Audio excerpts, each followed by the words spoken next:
Ndugu waandishi wa habari na Watanzania, nimewaita leo hapa kuzungumza nanyi kwa niaba ya chama chetu na kupeleka ujumbe wetu kwa Watanzania na msimamo wa chama chetu kuhusu upandaji wa bei ya mafuta na gharama na athari zitakazojitokeza kwenye maisha ya kila Mtanzania. Kwa niaba ya Chama cha Demokrasia na Maendeleo Chadema, ninawatakia heri Watanzania wote kuhitimisha mifungo ya kiimani Ramadhani kwa Waislamu hadi kusherehekea sikukuu ya Eid el-Fitr na Kwaresma kwa Wakristo hadi kusherehekea siku ya Pasaka. Chama chenu mnachokiamini, tunalazimika kuzungumza nanyi mambo muhimu ya nchi yetu, na katika mazungumzo haya mambo muhimu ya kuchukua hatua. Kama chama kikuu cha siasa nchini, tunakusudia pia kuwa na utaratibu wa kila mwezi kuzungumza masuala muhimu kuhusu nchi yetu yanayohusu siasa, uchumi, mahusiano yetu, usalama na maendeleo ya nchi yetu. Kwa hiyo huu ni utaratibu mpya ambao tunauanzisha, ambapo kwa kila mwezi chama chetu kitazungumza na Watanzania mambo yote yanayokuwa yamejitokeza kwa mwezi ambayo yanahusu usalama wa nchi yetu, masuala ya uchumi na masuala ya kisiasa. Watanzania wenzangu, leo ninazungumza nanyi sio kuhusu bei ya mafuta. Ninazungumza nanyi kuhusu maisha ya watu. Ninazungumza nanyi kuhusu nauli za kila siku. Ninazungumza kuhusu unga, mchele, samaki, mboga, maziwa, mayai na bidhaa muhimu mezani kwa mwananchi. Ninazungumza kuhusu mamalishe anayenunua bidhaa asubuhi na kuuza jioni. Ninazungumza kuhusu mfanyakazi anayelazimika kupanda daradara kila siku kwenda na kurudi kazini kwa mshahara ule ule ambao hujapanda. Lakini maisha yakiwa yanapanda bei, ninazungumza kuhusu bodaboda, bajaji, wafanyabiashara wadogo, wakulima, wavuvi, wasafirishaji na familia za kipato cha chini na cha kati. Leo wanabeba mzigo mkubwa zaidi wa uchumi baada ya hiki kinachoitwa upandaji wa bei ya mafuta. Ukweli wa haya yote ni kuwa kupanda kwa bei ya mafuta sio tu habari ya nishati, ni habari ya gharama za kuishi. Ni habari ya mfumuko wa bei. Ni habari ya uwezo wa mwananchi kuendelea kuishi kwa heshima, na kwa sababu hiyo leo tunapaswa kusema ukweli kwa uwazi, kwa takwimu na kwa ujasiri. Watawala batili wa CCM, hata katika ubatili wao, ni lazima waambiwe kwa nguvu ya umma, na umma uwalazimishe kufanya kile kilicho cha haki na ambacho wananchi wanakitaka ili kuwapa ahueni ya maisha. Ndugu wa Tanzania, kwa mujibu wa takwimu za EWURA za mwezi Aprili, bei elekezi ya mafuta zimefikia viwango kama ifuatavyo: petroli shilingi 3,820 mpaka shilingi 4,017.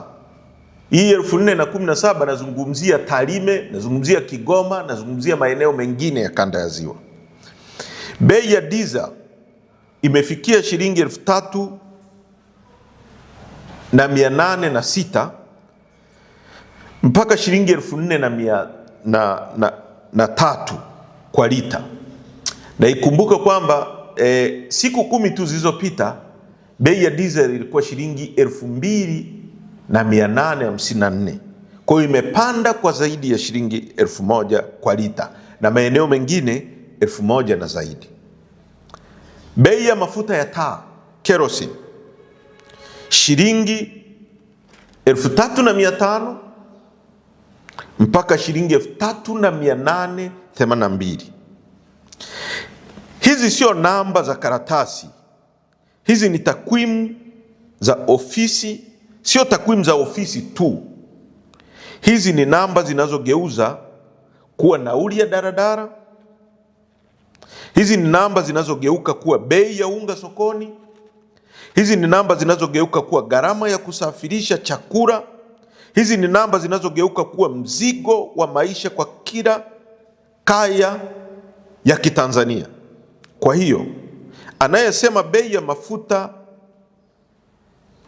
ni mafuta tu, hajui maana ya uchumi wa mwananchi. Kwa Tanzania ya leo, mafuta yakipanda bei, nauli hupanda. Nauli zikipanda, chakula hupanda bei. Chakula kiisha panda bei, biashara ndogo huumia. Biashara zikiumia, mapato hushuka. Mapato yakishuka, huku bei zikipanda, maisha ya mwananchi kuingia kwenye mtego wa maumivu makubwa. Hapa ndipo bei ya mafuta hugeuka kutoka kuwa takwimu na kuwa mateso ya kila siku kwa mwananchi. Ndugu wa Tanzania wenzangu, Chadema ndio chama kinachoweza kusema ukweli kwa niaba ya wananchi, na ni lazima tuseme ukweli wote. Serikali yenye uhalali, na hapo tunasema kama kungekuwa na serikali yenye uhalali wa watu, huwajali na kuwaonea huruma wananchi wake. Dunia inaweza kuanzisha mshtuko wa bei ya mafuta, lakini serikali inayowajali watu wake ndio huamua wananchi waumie kwa kiwango gani. Na hii ndio tofauti ya kisingizio cha uongozi uliopo. Serikali inapaswa kutatua kero na kuhakikisha maisha ya wananchi yanakuwa nafuu, huku huduma zikiwa zinapatikana kwa urahisi na kwa unafuu. Serikali haipaswi kulalamika na kutoa visingizio kwa mambo yanayotokea sehemu nyingine bila kugeuza ama kuchukua hatua za kuhakikisha wananchi hawaathiriki kwa kiwango kikubwa.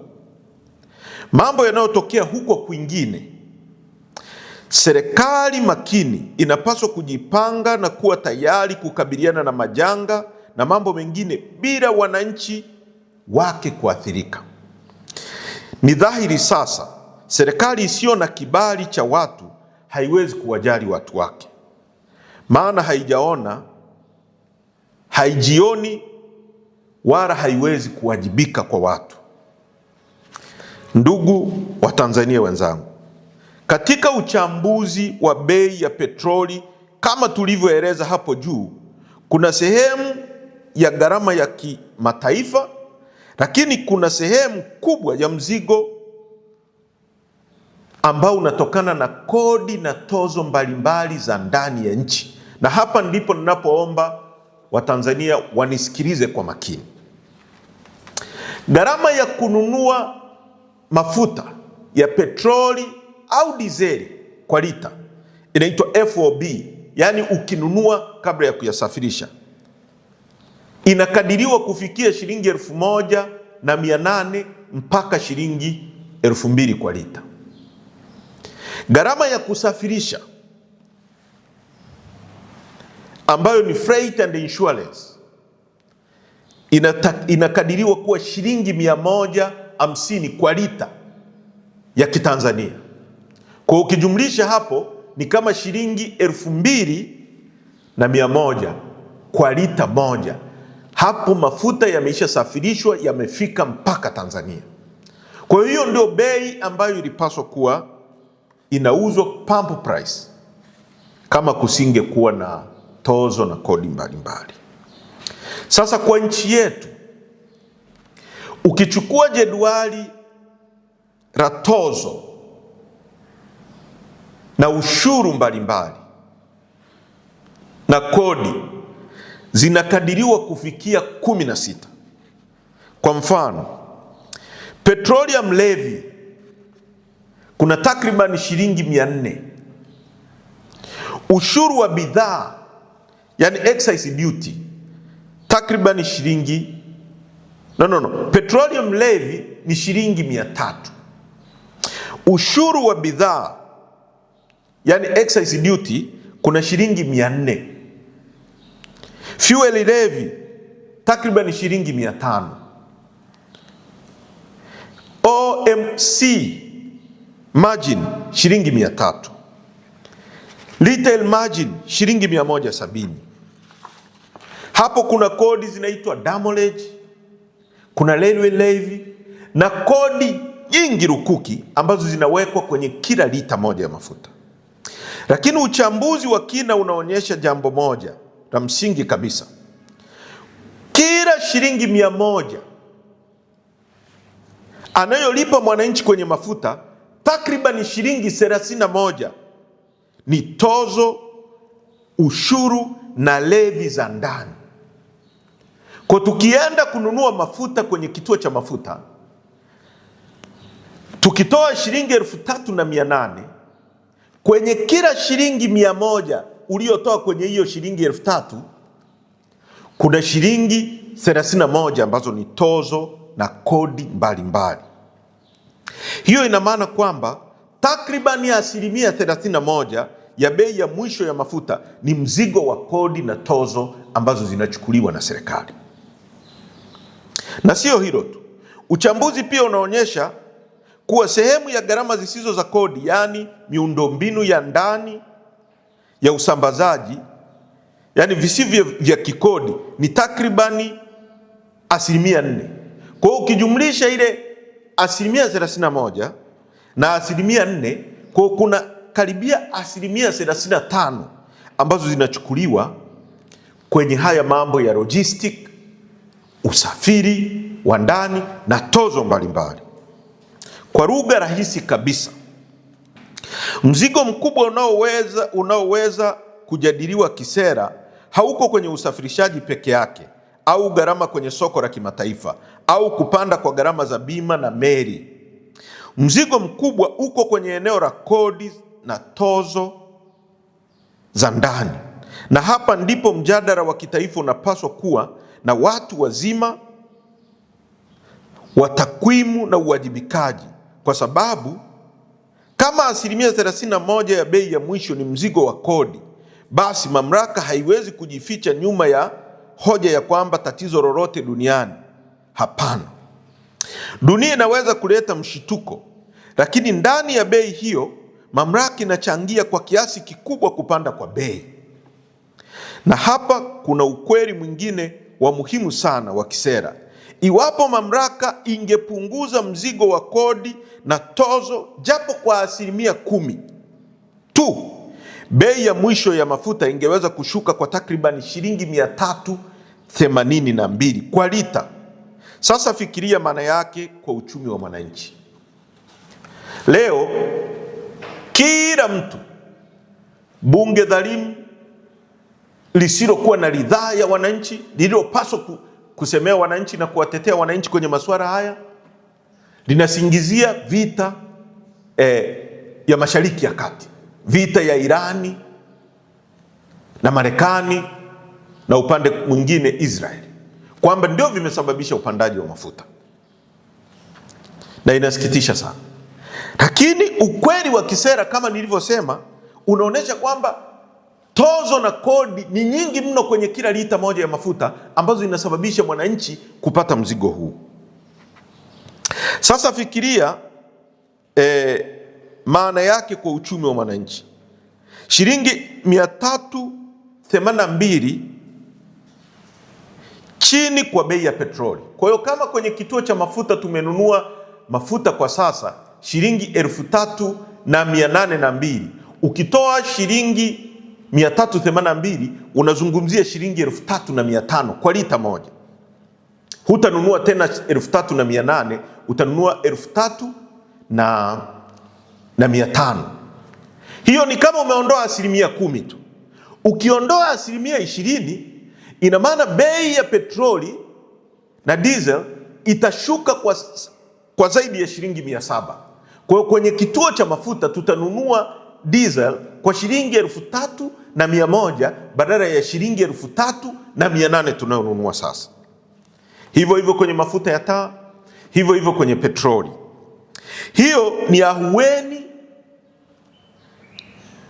afueni ya moja kwa moja kwa watu wa daradara, na kama watu wa daradara watapata ahueni, maana yake hawatapandisha bei ya nauli ambayo inakwenda kumwathiri mwalimu ambaye mshahara wake haujapanda. Yeye mshahara wake uko pale pale, lakini bei ya kusafiri kutoka nyumbani kwake kwenda kwenye kituo chake cha kazi inaenda kuongezeka.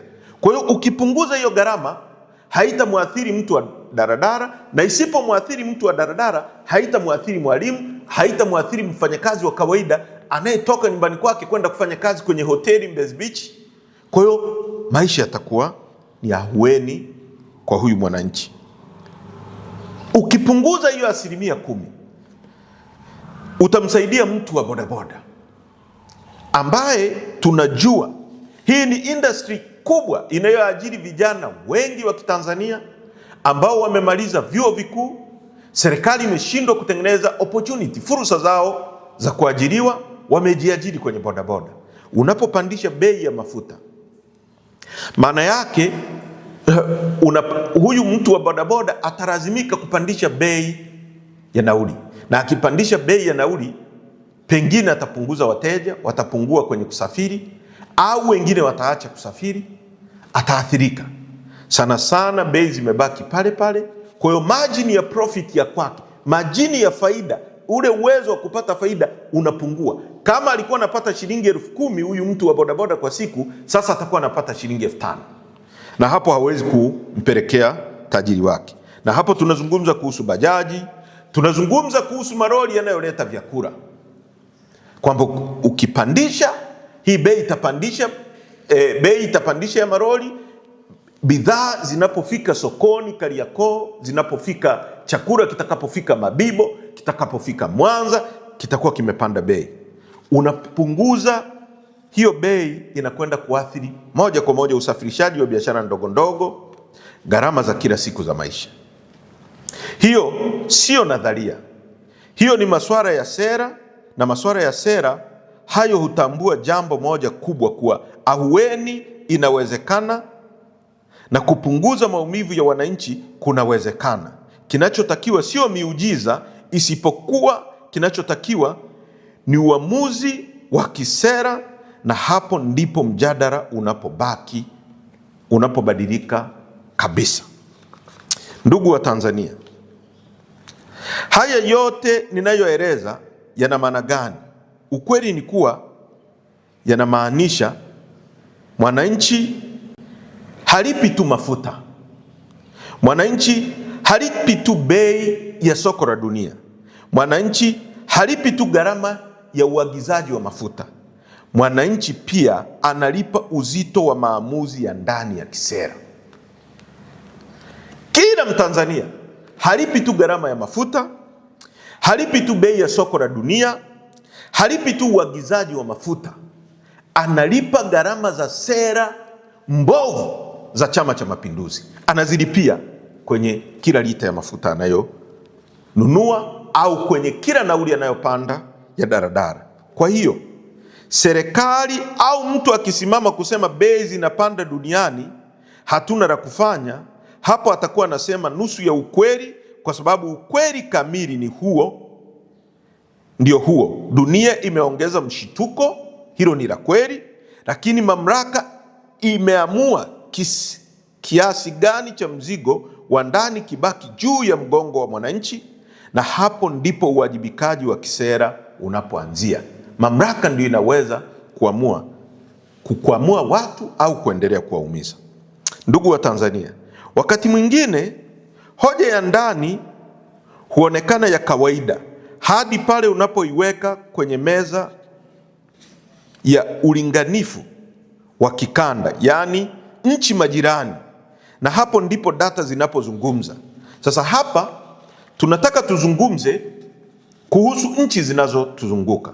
Wakati Tanzania bei zipo juu kwa kiwango tulichoeleza hapo awali, huku kodi ikiwa 31% kwenye kila lita ya mafuta. Kwa takwimu za kikanda za mwezi Aprili, picha inaonekana hivi: Kenya bei ya petroli ni shilingi 3,700, sisi ni shilingi 3,890. Bei ya diesel Kenya ni shilingi 3,680 ambao ni pungufu kwa shilingi 200 kwa Tanzania. Hapo ni Kenya. Mzigo wao wa kodi ni 28%. Uganda, petroli ni shilingi 3,600. Pungufu shilingi 300 na kitu kwenye lita tunayonunua hapa. Diesel shilingi 3,500. Pungufu napo karibia shilingi 300 na kitu. Kodi 27%. Sisi kodi 31%. Rwanda, bei ya diesel, bei ya petroli shilingi 3,750. Kodi 30%. Diesel shilingi 3,720. Kodi yao 30%. Zambia, bei ya petroli shilingi 3,800. Diesel shilingi 3,777. Kodi 30%. Kuna jambo moja la muhimu la kuzungumza hapa. Kwenye nchi zote hizi nilizozitaja, ukiondoa Kenya ambayo ina bandari yake peke yake, nchi ya Rwanda, Uganda, Zambia, zote zinatumia kodi, zinatumia bandari ya Dar es Salaam kusafirisha mafuta yao. Maana yake wanalipa gharama zaidi ya storage, wakija wakiweka kwenye matenki yetu, wanalipa gharama zaidi ya umbali, kwa maana ya maroli yanabeba kutoka hapa kwenda Rwanda. Ukipiga kilomita za kutoka hapa mpaka Tarime ni zaidi ya kilomita za kutoka hapa mpaka Rwanda, ni zaidi ya kilomita kutoka hapa mpaka Zambia Kaprimposhi, ni zaidi ya kilomita kutoka hapa mpaka Uganda Kampala. Hawa hawana bandari, wanapitishia kwetu, lakini bei ya mafuta kwao ni chini kuliko bei ya mafuta Tanzania. Maana yake, maana halisi ya jambo hili kisera ni kuwa bado kuna nafasi ya kufanya ahueni ya kodi, tax relief ya muda bila kuvunja mantiki ya kiuchumi. Katika hili wa Tanzania ni vyema tuunganishe nguvu ya umma ili kuwa na mjadala huu ambao utahakikisha utatufikisha kwenye kupunguza maumivu haya ambayo hatuna sababu yoyote ya kuyavumilia. Ndugu wa Tanzania, tunaposema mafuta yamepanda, watu wengine hudhani ni mjadala wa sekta ya nishati tu. Hapana, huu ni mgogoro mpana wa gharama ya maisha, kwa sababu mafuta ni uti wa mgongo wa mzunguko wa bei katika uchumi. Mafuta yanagusa usafiri wa umma, maroli ya kusafirisha chakula kama nilivyosema hapo awali. Mafuta yanagusa kilimo na usafirishaji wa mazao. Mafuta yanagusa uvuvi, kwa sababu boti zote zinazoingia ziwani na baharini zinatumia mafuta. Mashine na generator, biashara ndogo kama vinyozi wanaonyoa kwa kutumia generator. Yanagusa usagaji kwa vijijini ambapo hakuna umeme, watu wanasaga kwa kutumia mafuta. Ujenzi na vifaa vya ujenzi, mafuta yanagusa. Usafirishaji wa dawa muhimu, dawa zote tunazotumia binadamu, mafuta ndio yanatumika kusafirisha. Mzunguko wa bidhaa kutoka bandarini hadi sokoni. Kwa hiyo mafuta yakipanda bei, daradara huanza